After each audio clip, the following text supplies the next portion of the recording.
Bismillahirrahmanirrahim. Alhamdulillah wassalatu wassalamu ala Rasulillah wala haula wala quwata illa billah. Kembali kita lanjutkan program baca buku fikih muamalah. Kita masih bersama buku fikih perbankan syariah yang ditulis oleh Dr. Yusuf As-Subaili. Kita masuk di halaman 35. Di sini beliau membahas tentang faktor ketiga yang biasanya menyebabkan sebuah transaksi menjadi haram, itu adalah riba.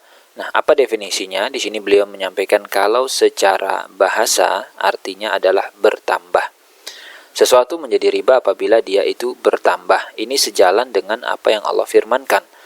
Ya, yamhaqullahu riba wa yurbis shadaqat. Allah Subhanahu wa taala itu memusnahkan riba dan Allah menyuburkan sedekah. Menurut istilah, kalau kita bicara riba berarti bertambah atau terlambat dalam menjual harta tertentu. Bagaimana dengan hukum? Kalau kita bicara hukum, jelas ya, menurut Al-Quran, Sunnah, Ijma' itu haram. Nah, ini termasuk dosa besar dan 7 dosa yang mubiqat, yang membinasakan atau menghancurkan seseorang. Allah tidak pernah mengumumkan perang di dalam Al-Quran terhadap seorang pembuat dosa, apapun dosanya, kecuali dosa pemakan riba. Siapa yang menghalalkan hukum riba, dia divonis kafir. Kenapa? Karena dia mengingkari satu kewajiban yang ini jelas diketahui oleh seluruh umat Islam. Adapun yang pelakunya atau melakukan riba tanpa menganggap hukumnya halal, maka dia divonis sebagai orang yang fasik. Ya, dia melakukan tapi dia tidak menganggap halal, maka hukumnya adalah fasik.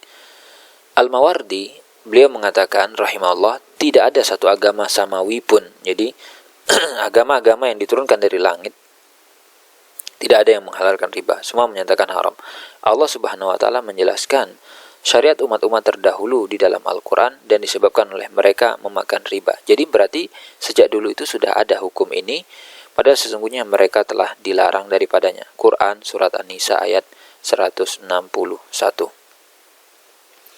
Kemudian kalau kita bicara dalilnya, ya, apa buktinya atau dalil yang mengharamkan? Di antaranya adalah Al-Quran. Allah dengan tegas mengatakan, wa ahlallahu al-bai'a wa harramar riba. Allah halalkan jual beli dan Allah haramkan riba. Allah juga berfirman, wahai orang-orang yang beriman, bertakwalah kepada Allah dan tinggalkan wa daru ma baqiya minar riba. Jika kamu orang yang beriman, maka jika kamu tidak mengerjakan, tidak mau tinggalkan, maka ketahuilah bahwa Allah dan Rasulnya akan memerangi kamu. Jika kamu bertaubat, tidak mengambil lagi, maka bagimu pokok hartamu, kamu tidak menzolimi, ya, kamu tidak menzolimi dan kamu juga tidak dizolimi. Asy-Syarkhasi mengatakan bahwa di dalam ayat tersebut Allah menjelaskan ada 5 ancaman. Yang pertama adalah bagai kerasukan setan. Tahu ya orang kesurupan? Nah, kayak gitulah tuh. Orang-orang yang makan atau mengambil riba tidak dapat berdiri tegak, melainkan seperti berdirinya orang yang kerasukan setan karena gila. Kemudian kebinasaan. Allah sudah mengatakan yamhaqu riba. Allah akan memusnahkannya. Yang dimaksud dengan kemusnahan itu bisa saja ya bentuknya adalah hartanya menjadi hilang. Ya, menurut pendapat ahli tafsir yang lain, musnah di sini bisa juga bentuknya hilang berkahnya dan tidak bisa digunakan oleh pemilik atau ahli warisnya. Kemudian yang ketiga adalah diancam atau ditantang perang oleh Allah, bahwa Allah Subhanahu wa taala dan Rasulnya akan memerangi kamu.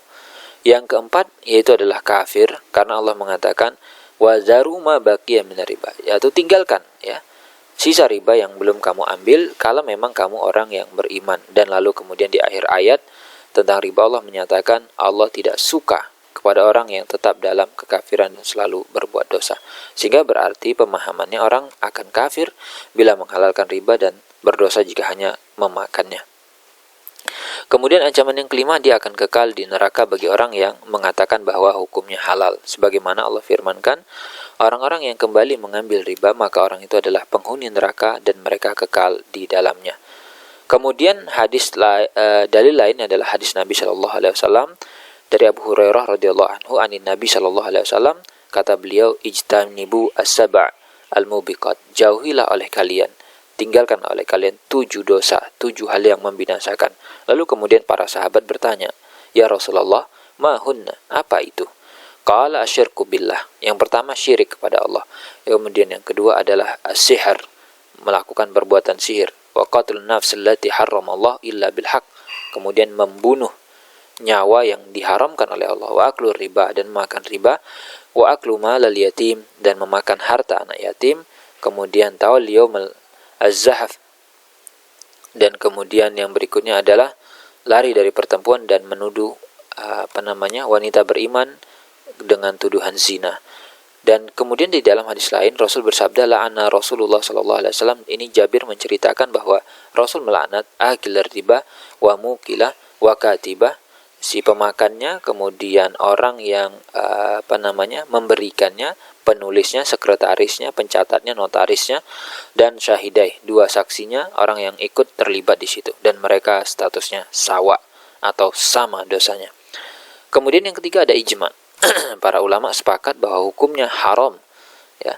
Dan setiap muslim yang melakukan transaksi pinjam meminjam, kemudian jual beli, mereka punya kewajiban mempelajari apa hukum-hukum Allah yang berkaitan dengan muamalah ini, tujuannya agar akadnya sah dan mereka terhindar dari yang haram walaupun itu syubhat. Dan kalau dia tidak mau mempelajari, maka dia akan jatuh kepada perbuatan dosa dan kesalahan. Bagaimanapun juga orang yang tidak tahu tentang hukum muamalat, maka dia akan terjerumus dalam riba, entah itu disengaja ataupun tidak. Sebagaimana ini diriwayatkan oleh para ulama terdahulu, bahwa mereka melarang kita melakukan transaksi sebelum mempelajari fikih muamalah, agar tidak jatuh kepada hal-hal yang diharamkan. Sebagaimana diriwayatkan dari Umar, dia mengatakan, janganlah seseorang berdagang di pasar Madinah kecuali orang yang mengerti fikih muamalah, maka kalau tidak, dia akan terjatuh dalam perbuatan riba. Sebagaimana diriwayatkan dari Ali bin Abi Thalib, dia mengatakan orang yang tidak mengerti fikih muamalah, dia akan melakukan transaksi dan dia akan berlumur dengan riba, kemudian semakin banyak dan semakin banyak. Nah, mengenai jenis-jenis riba, nanti insya Allah kita akan lihat di pertemuan berikutnya. Tetap ikuti terus program baca buku fikih muamalah, dan Anda boleh bagikan video ini kepada teman-teman Anda, rekan-rekan Anda sekalian di medsos Anda. Anda boleh share di Facebook dan yang lainnya. Anda juga boleh bergabung dalam komunitas baca buku setiap hari. Anda akan bertemu dengan teman-teman yang semangat dalam baca buku, dan Anda mendapatkan ekosistem yang bagus untuk membangun habit baca buku. Demikian, semoga bermanfaat.